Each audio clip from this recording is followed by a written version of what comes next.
I mean, we've always been connected to our raw materials because we've always made pieces from scratch. So we've kind of always had these pieces of gold and pieces of platinum in our hands. And my interest in where these raw materials came from just sort of started to sort of grow. And so when the Fairtrade story looked like it was going to become a reality, it just was something I really kind of wanted to be a part of.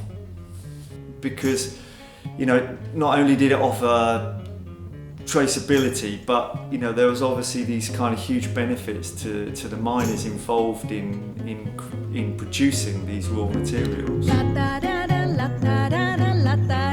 The very first gold came from the Cotabato mining cooperative in Bolivia, and it was shared carefully amongst this sort of handful of designers who'd been kind of selected to launch Fairtrade Gold.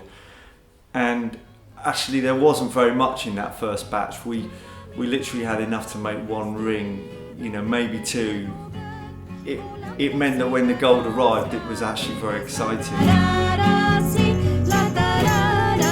And so we needed to come up with this design for the launch, and I wanted it to be very special. I wanted it to be very strong, a real definite sort of celebration of what we could do, and a celebration of this kind of precious metal that was just kind of, we were all on the beginning of this journey with. And I had these beautiful sea green tourmalines that I'd kind of been collecting over a certain period. They're from Nigeria, and I'd been kind of building this set of them, and it just felt right to use them in this design. And so I started sketching the design, and we just worked really hard at getting it right. We just wanted it to be, yeah, like I said, a very, very special ring.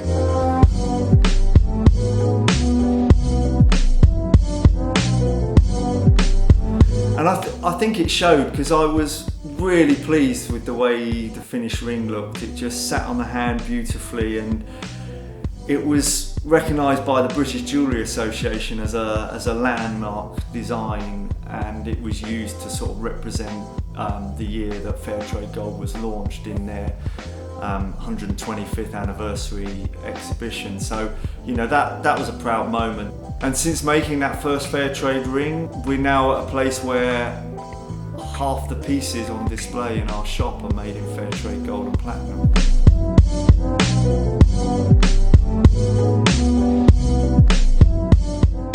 And now we have gold coming through from Africa, as well as the original South American countries. I mean, that just feels a very positive step forward, you know, and it means that, you know, hopefully we can help make a difference to even more people's lives.